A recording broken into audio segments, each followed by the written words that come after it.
Here's his new CD. It's called Let's Dance, Polkas and Waltzes, but it says right here, with Canada's Polka King, the one and only Mr. Walter Ostinek. Walter, welcome. My pleasure. Thank you. I'm not leaving here today until I can competently and confidently play a tune on this instrument. Yeah. All right, so let's... But you have to get a new outfit. You know, with an accordion, you just can't just wear what you know, like this is kind of the attire that you would do with a rock band, but with a polka band, you notice I have polka dots even on my shirt. So you're going to have to kind of, you know, you might even have to turn that hat around. Okay. You know what I mean? Where the peak is at the front. Well, let's go then. Yeah, okay. Okay.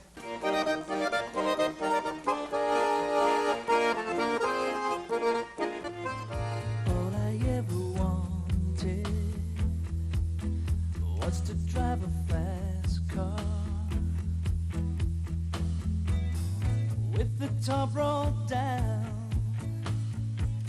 summer wind, golden hair blowing all around. All I ever wanted was to sing like Elvis. Road Stories with Allan Frew. Now this is getting ridiculous. It seems like, you know, everywhere I go, I'm running into icons and legends.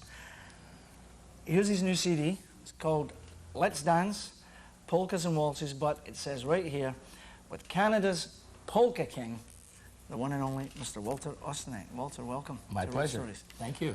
Now, I know we could do 5 shows on you. We've been sitting before we came on camera. We drink a pop together, and the stories are just I don't even know where to begin with you.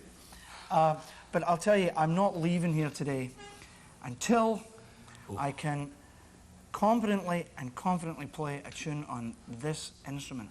That is going to be great, because then I can turn around and sell you an instrument after that. Okay. Huh? What do you think? Let's start here. Let's start here. This sucker is not an easy instrument to play, right? Well, the thing, I've been playing it for a long time. It depends, you know. If you put a lot of effort into it, it becomes an easy instrument. But what was your attraction to the accordion? As the attraction actually started in Quebec, where I was born. And once a year we would have a party. My mother and dad would have a party, and we'd have friends over. And there was always this one particular person playing this button accordion.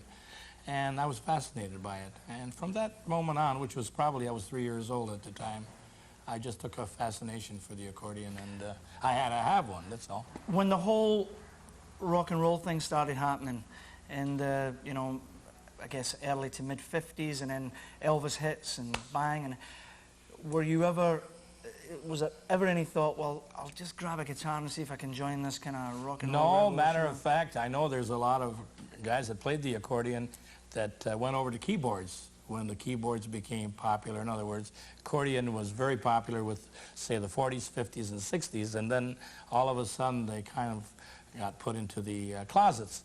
But a lot of the fellas went over to keyboards. But I stuck with the accordion and with an acoustic instrument. I tried it electronically, and you know, the old electronic ones with the organ and that built in, but I always went back to the acoustic accordion. Mm-hmm. Now, I asked Walter off camera, I asked him if he's the most nominated Canadian artist for Grammys. We're not sure if you're the most nominated, because people like Celine and whatnot, they get maybe 4 or 5, exactly. But you've been nominated 13 times, and I think I've been nominated 10 years in a row, like 10 well, I can tell you exactly, from 1992 to now, I won 3. I was nominated the year before, and then won 3, and then I've been nominated ever since. Right, now we have, I'm going to grab this. Yeah. We have one right here. How does it feel? We get nominated, Walter, and lost out to... I was there with you. Oh, that's right. That's a story, that's because right. that was the That's first a road time. story. That was the first time that I was nominated. All right. And I remember meeting you guys. And yeah. we lost out to some wanker. I don't know what his name was. No, we lost out to. It'll come back to me. Yes. But well, I know who I lost out to. It was Jimmy Stern, the guy that's been beating me all along. Bruce Hornsby. Okay. All right. Well, you know why I wanted to win it? Not just so much because, hey, you want to have a Grammy and stuff like that, but we were nominated for Best New Band, and it was the one the Beatles won. Yes. And I would love to have looked through record books and said, did a Beatles glass tiger, but it wasn't to be. Well, my wife just bought one of those books on the Grammys that gives you all the details of all the Grammy from, I think, 1970 odd or whatever it is. What do you think this represents? Well, put it this way here, I'm never going to be rich like some, you know, I've heard, for example, I have a friend of mine, matter of fact, as soon as they won a Grammy, their record sales went zingo up, you know. In my case, like, everything stays kind of the same. But what has happened for me is that I've been a band leader 44 years, going on 45 years. But what it has done, it has opened up the media. In other words, the newspapers and the radio and television. I have been getting a lot of different interviews and been on different shows. And if it wouldn't have been for the Grammy, I wouldn't have been there. Right, so it opened some doors. Like I just received the Star in the Walkway of Fame in Toronto from Brock University here in St. Catharines. I received a doctorate degree last year on June the 6th. I received the Order of Canada Award, and I've been inducted into the Polka Hall of Fame in Cleveland, Ohio, Polka Hall of Fame in Chicago, Illinois, Broadcasters Hall of Fame in Akron, Ohio, University of Hard Knocks in Philippi, West Virginia, and so on. See? Yeah. So the thing is that, and the presses have been, I mean, like, they've been super with me in the last, say, the last 5 years. Put this back for you, because I want them to see this one right over here. If I can pick this one up, Walter. If you pick it up, you're going to have to be Charles Atlas. This is, ladies and gentlemen, That's my latest one. Canada's Walk of Fame 2001 Walter Ostinek. Now this is the legacy right here, isn't it? This is the history. This is the one that says. Yes. Well, somebody asked me, is this the most important one to me? And I have to say that the Order of Canada is definitely the most important to me. But definitely, this is the second in my heart. But being looked after and just being treated, it was a first-class affair, and the people behind it, it was just wonderful. And the inductees is very exciting. I mean, you know, like Sean Bellevue and Fergie Jenkins and the Guess Who were there, right? The Guess Who, and it was just on and on and on. You know, it was just great. I felt like I was in heaven. I was over in Germany, and I wrote the anthem for the World Hockey Championships this year. So we're over in Germany, and we went to one of the largest polka evenings that they had over there. Oh, they have lots of them there. Yeah, and there was a couple of thousand people there. And we taught the band how to play Don't Forget Me When I'm Gone. Okay. And I went up there and belted it out. Now, I hadn't been drinking, Walter. Okay, I believe you. So I got up there. What is the attraction of polka music? Because, you know, a guy like me, I walk in thinking, polka music. And just as soon as you hear it, you're just, what is it? Well, the thing is, I'll invite you to Oktoberfest. This is my 25th year at the Queens Mount Arena for the Lions Club, and we cater to the university crowds, okay? And the young guy, and kids love it, don't they? I'll tell you, for the 9 days of Oktoberfest, everybody's doing the polka. Now, after that's over, well, you know, you put the polkas back in the box, you know, but the thing is, we continue on going, naturally. But for the 9 days, people can't believe how the young people have a good time. You know what I mean? They're there and they're having a drink and jumping around the floor, whichever way they do the polka, who cares? And they have a beer in one hand and a girl in the other hand, and can't get any better than that. I remember when Ashley McIsaac was coming on the scene. I know. And I went to see Ashley's show, and here were these 14, 15, 16-year-old kids rocking to bagpipes. Yes. And I thought, well, Christ, I've seen it all now, right? No. I used to run away for bagpipes. Well, and they're dancing to it. The thing is that I went to Toronto, to Hamilton, to Hamilton Place to see him on Good Friday, okay? And I said to myself, now, who's going to come out on Good Friday to see, you know, Ashley McIsaac? And he had he was filled. Yeah. I mean... Would you bless us here with a little number on this? Well, I'll do it in one condition, that maybe later on you and I can just kind of do one song together. Absolutely. You know, because that's going to be in my in my new bio sheet. You Okay. realize that? You know? You got a deal. We'll do, you play as a wee something, Yeah. then we'll do something together, and then I'll take a quick lesson off camera, yeah. and then I'll finish by All playing right. a song. Okay. Yeah, we can do that. Right. Now, Mr. Go ahead. Oh, okay. All right. I got to do a little. Canada's Polka King, ladies and gentlemen. Okay. Now, while you're doing that, talk as you're doing it, some of the guys in your band, have they been with you all these years? No. No, I have actually different guys that some have day jobs. They only work with me on the weekends. Others Is it are... like Roy Rogers and Trigger? If they pass away through the years, do you get them stuffed and is it like a taxidermist? And We were talking about that today. Yeah, I was just going to stuff them and put them on the stage, and I don't have to pay them. Yeah. What are you going to play for us? I know. Let's see. I'll tell you what. The fellow that had that was a big inspiration to me was Frankie Yankovic, America's Polka King. Okay. Yes. Al Yankovic's. No relation. I know there's a story out there, but there is so he's no relation. definitely no relation. Okay. Matter of fact, I introduced Frankie Yankovic to the music of Weird Al Yankovic. Okay. And we were supposed to do something together, Weird Al and myself. You would but have it been never- brilliant for a Weird Al. Well, whatever. But he does a good job on accordion, you know. But this is Frankie's million seller, okay? Okay. Just because you think you're so pretty, just because you think you're so hot, just because you think you got something that nobody else has got.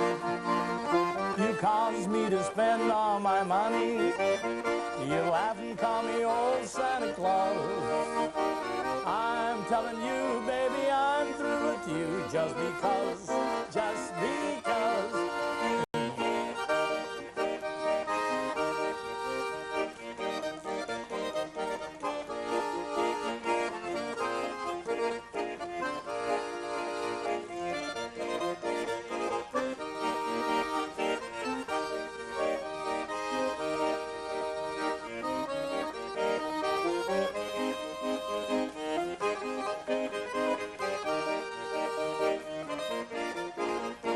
Are you ready?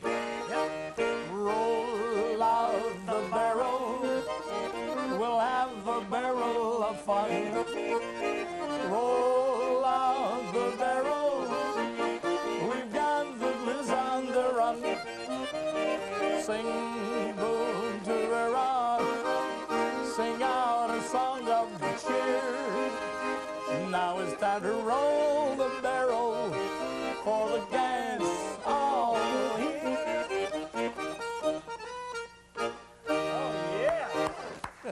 This instrument has the built-in smile, just comes with it, right? You cannot listen to that instrument and not smile. I look around me, there's a few people here, and everybody's smiling. Well, It's just such a music. happy, Well, yeah. it's a happy music. It's Absolutely. Like, the thing is, you're talking about different Celtic music, Irish and Scottish music. It's happy music. You know, I mean, there's some sad songs and all that, but still, in general, it's happy music. You know, and polka music. This is the way I describe it. Is that I mean, you know, you might feel. Polka is not like country. I love country music, but country tells a story about, you know, somebody dying and somebody's girlfriend leaving Right. him and so on. Where polka music is just uplifting. If you feel in a bad mood, you come out to a polka dance, you're going to forget your problems. You might have them back again tomorrow, but the point is, today you're going to forget about them. Absolutely. Now, you're an avid collector of memorabilia, right? Yes. Particularly sort of like sports and music. Sports and music. In music, everything goes. In other words, anybody that's a celebrity, Do you have any you Glass I've had. Tiger stuff? What's that? Do you have any Glass Tiger stuff? Well, I have your autograph. Oh, you do? Yes, I do. Matter of fact, when I used to do your shows. That's Yes, right. I remember that's that. right. I remember that. Exactly. Yes. I remember that. I said, Walter, not again. Here That's he comes right. again. That's right. I just go after it. But we've got something, you have to see this right behind me here. I'll be very careful with it. I'll bring it over here. I'll let you tell the story of this and the other ones. But this is a Les Paul, Gibson Les Paul. Gibson Les Paul, signed by none other than the man himself, That's right. Mr. Les Paul. Well, And I've you've made got 5 of these, right? I have 5 different shades, okay, all signed by Les Paul, and many pictures to prove that I was there with him, and as well a lot of album covers. Matter of fact, I have one signed, Chester and Lester, with Chet Atkins and Les Paul, and I have both their signatures on it. And I go out of my way. I've made these trips to New York City to see him. And he performs every Monday night, and he does 2 shows there. And like I say, you have to make that, you know, when you decide to go, you have to go. Yeah, and I do. It's an and investment. Yeah, and the point is that I also enjoy seeing him. He's just a great guy, and I mean, he's a genius. Oh, Well, this absolutely. year the Grammys gave him a Lifetime Achievement Award. Absolutely. Yeah, so not only as a guitar builder, player, innovator, but also far as recording is concerned, in multi-recording, he was the fellow that started it. So, you know, Now, I mean, you've been in this business, what did you say, 44 years? 44 as a band leader. You could probably line up a ton of incredibly interesting and eclectic group of musicians and celebrities that you've met through the years, right? Oh, it's great. You know, it's and what I enjoy is that not just in my field. You know, like I know everybody in my field. Anybody that's anybody. I mean, I have made the effort to befriend them. Okay, it's not competition. When we get together at the Grammys, there's 5 nominees. We don't all stare at each other and, in other words, hate each other. We all party together, and you know, may the best man win. And you lose, you just go back at it again and start all over again. I heard a famous story of a big superstar who will remain nameless, Sting, who you tried to shake his hand and get his autograph, and he wouldn't give you the time of day. That was at the And Toronto then all of- airport. oh, Sting, you wouldn't Yeah, give him the time of day. that's right. But then all of a sudden, that evening or later It on, was the night before the Grammys in California. finish the story. And I just happened to notice a person that I knew from Nashville, Tennessee, and another fellow was with his back to me. And I just shook his hand and said, hi, Jim, how are you? And he says, Walter, how are you? He says, I want you to meet a friend of mine. Turns around and it's Sting.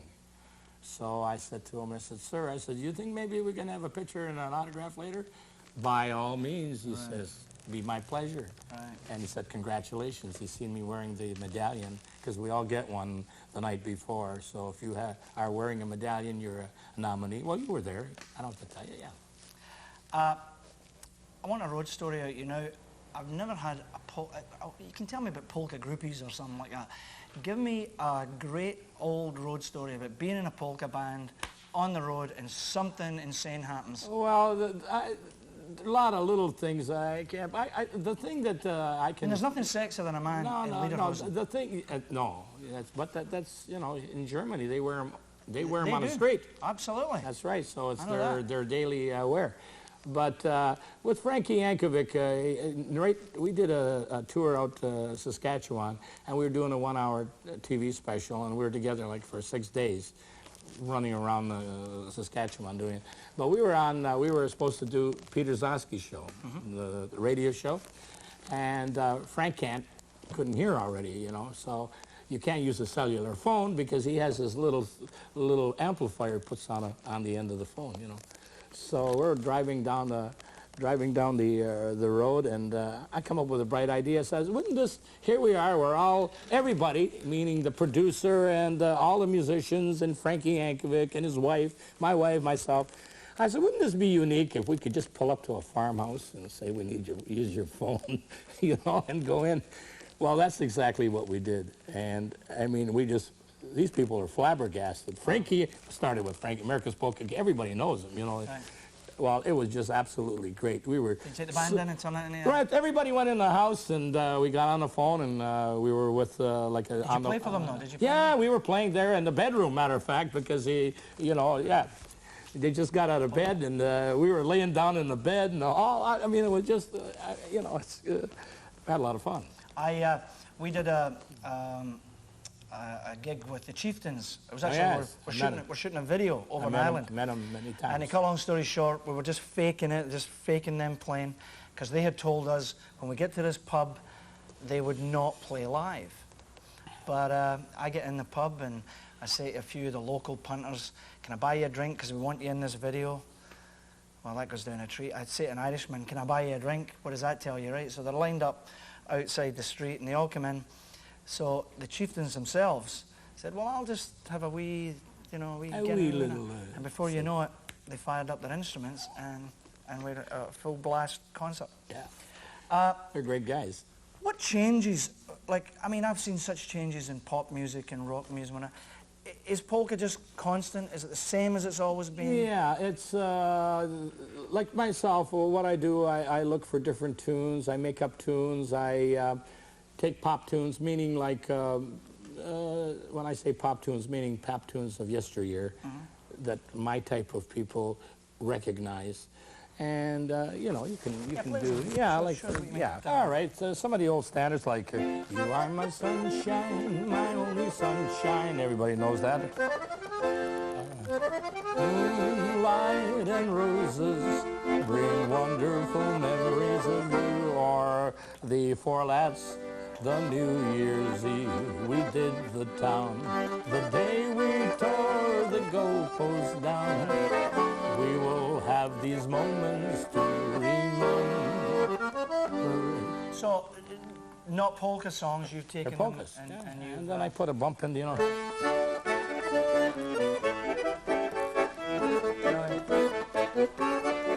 I'd love to hear some of my music done like that. Well, you know like, what? Like, Don't Forget Me When I'm Gone. You never know. So we're going to try. We're going to do a little something together. Yeah. All right. So let's. But you have to get a new outfit. You know, with an accordion, you just can't just wear what you know, like this is kind of the attire that you would do with a rock band, but with a polka band, you know, I have polka dots even on my shirt. Walter Ostinek's wonderful music store, and they all flock to see Uncle Walter. We've got a couple of the lads here from Famous for Adam. Shout your names out. We've got Johnny and Anthony and Johnny from Famous for Adam. Uncle Walter. That's me. And we're going to jam together, right? You got it. So when you're ready, sir, we're going to do a little Irish polka. No, little Irish waltz. Okay, a little Irish waltz. Okay, Walter. Irish waltz. 1, 2, 3, 1.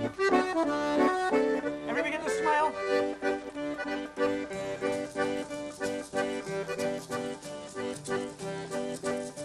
I've been a world rover for many years, and I spent all me money on whiskey and beer.